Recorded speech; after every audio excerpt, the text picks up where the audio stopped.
we're going to move on to the next topic here on the podcast. And this is the one that I mentioned at the beginning where please don't shoot us for being a little off-seasonal, I'm going to say, and kind of creating a story where there might not be one. And the reason I say that is there's an article on ESPN that we saw that basically says NFL draft trades that should happen. And it lists a bunch of them. And I'll be honest, I don't like a lot of them. Like the one that I know, Mark, when I said it to you, you're like, not enough. Fletcher Cox and the 8th overall for the 1st overall. Yeah, not enough at all. Not for the 1st overall pick of the draft, no. Or like Joe Thomas to the Colts for a 2nd-round draft choice this year. But we're going to talk about a main one that surrounds a certain running back from the Kansas City Chiefs. We're big on the running backs today. And it says, here was the trade.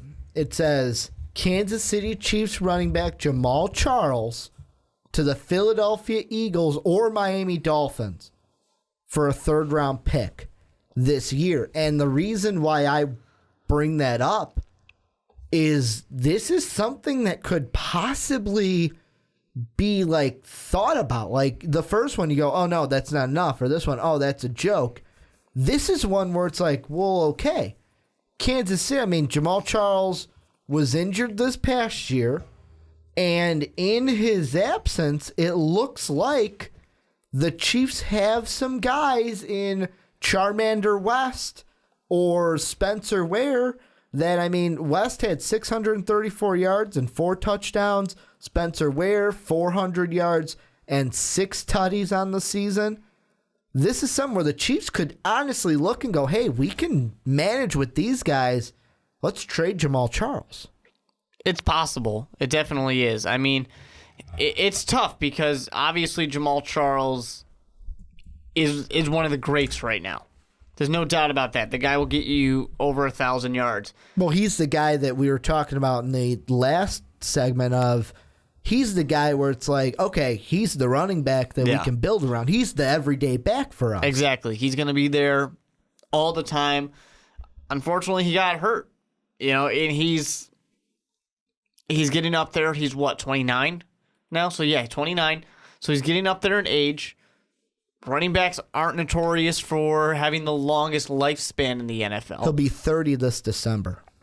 So, I don't know. It's tough to say because the rushing game was not affected by his absence. So, you could say, yeah, we could do that. We need to build up the passing attack. That's the only thing that we were not good at. You know, we didn't have the right kind of the passing yards. We struggled with that. 2 years ago, we struggled at getting a single touchdown to any of our wide receivers. Now we struggled at just moving the ball down the field through the pass. So, hey, you know what?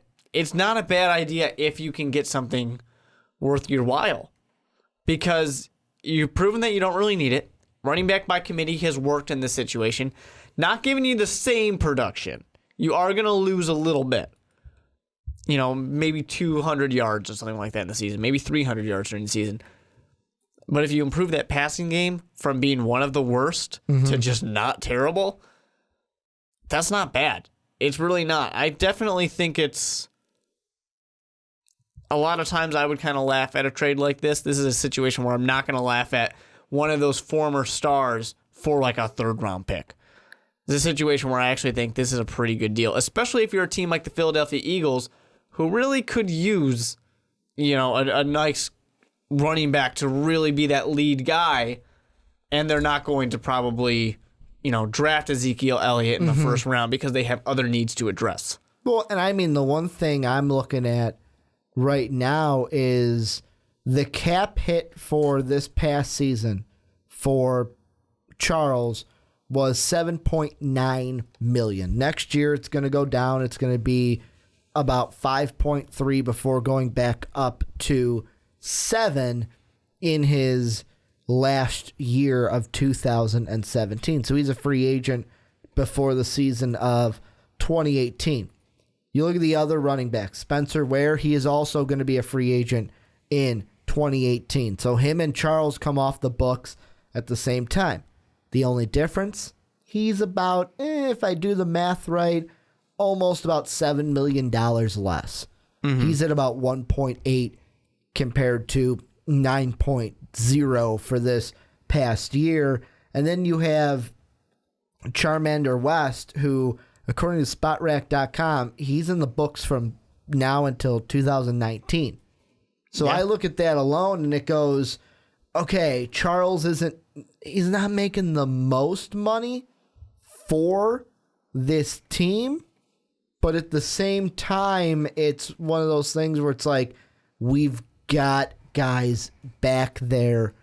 What can we get? And I mean, I look at this article and I think the next thing you got to think of is, what would Charles's worth be? Is a third rounder from the Eagles or the Dolphins enough for Charles, or would the Chiefs overprice him because of how good he's been over his career? Yeah, I think that he does seem like he should be worth quite a bit, but at the age of 29 as a running back, well, that's once you tough. hit that magical age of 30, which he will at the end of this year. Yeah, exactly. So it's dangerous, and teams are going to be wary of that for sure. But if you're not gonna really lose anything by getting rid of the guy, besides maybe, like I said, a couple hundred yards or something, and your other aspects of your offense are going to be improved, I don't know, maybe a third round or a fourth round pick is not a bad deal. It's going to look like a slap in the face to Jamaal Charles, but it might work out well for the Chiefs. It might be the thing that the Chiefs need to do. It's a what are you doing for me right now type of situation. Well, and another thing is the injury, because that's just where we got caught in the Jamaal Charles career right now. Because if you look at every year except for 3, he's easily had over 1,000 yards. The only 3 where he didn't, his first year in the league in 2008, only ran for about 350. Then in 2011, he got injured. Only played 2 games, 83 yards, and then the injury this year, 5 games into the year. So those are the only 3 where he hasn't even gotten over 370 yards. However, when he plays 15 to 16 games like he has in all the other seasons, boom, he's a 1,000-yard rusher right out the gate. Oh, for sure. Yeah, and he missed a game apiece in 13 and 14. But his carries were pretty up there. I mean, you can look at his attempts, and they do go down. But I really think a big part of that's the injury that he had in both those seasons. Plus Andy Reid coming in. Exactly, kind of changes some of the offense a little bit. So I don't know, man. He's still a workhorse as long as he can stay healthy. And it's tough because he got injured once. It had been 4 or 5 seasons since he had got hurt before that. Now he's back, gets hurt again. Is he going to bounce back again and have, after bouncing back from that injury, he had the best season of his entire career.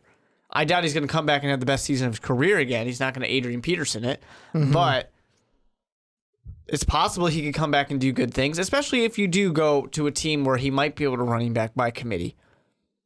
The Chiefs are in a good spot where... I'll be honest, the team that I think, if we're seriously talking about him being traded, and this is the hypothetical topic of the podcast, because he's technically not on the block. This is just one of those articles where it's like, he should get traded. Miami, especially if we're going off of what's in this article and it's a 3rd round pick, you just lost Lamar Miller. You need to replace Lamar Miller. And if you think of all the other, just think of the running backs that you could get in the 3rd round. None of them are going to be what you would get with Jamaal Charles. I know he has the injury history from just last year. However, you could give up a 3rd round pick and get Charles. And if you're Miami, the Tannehills down there are loving it. They're McDonald's. For sure. Loving it.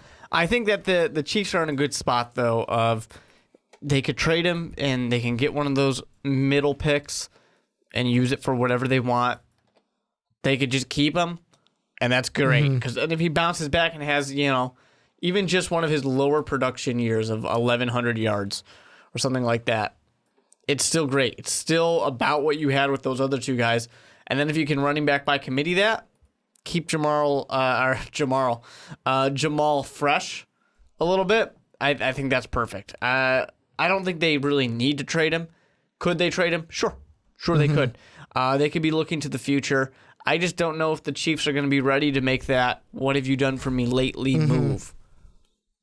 Here's the thing, though, and I had to do a little bit of research for this. I know it's been 4 years since it happened, but both of the injuries that he had, 2011, 2015, both were ACL injuries. So that's the big question mark with Jamal Murray. Jamal Charles. I'm thinking DeMarco Murray in my head, but that's the big thing with Charles is he going to come back from the injury? Do the Chiefs even think about trading him? I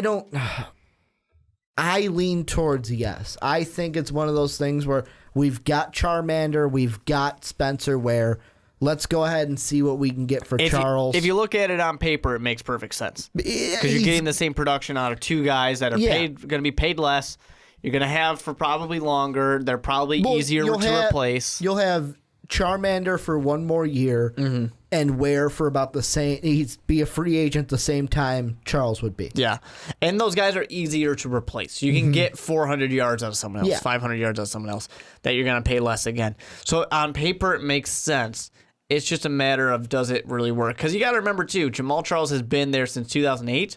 He's a staple of this team. Yeah. You get him out of that locker room, how are players going to react to that? But another thing you got to look at is he will be 30 by the time the playoffs roll around. But there's a difference between the player getting to that age and being done and the management saying, all right, we'll see you later. That's the magical age for running backs. Yeah. And I feel like it's all up to what the Chiefs think is going to happen. I'm not saying Jamaal Charles is going to have a fall off as soon as he hits 30, but when running backs hit that age, they kind of slow down a bit. That was the big talk with Matt Forte. We're not going to give you the big money. You're a 30-year-old running back. Yep. Why do you deserve that money? This may be the precursor to that talk in about a year or so. Let us know what you guys think down below. Should the Chiefs trade Jamaal Charles? Or are we just talking out of our ass because it's the offseason?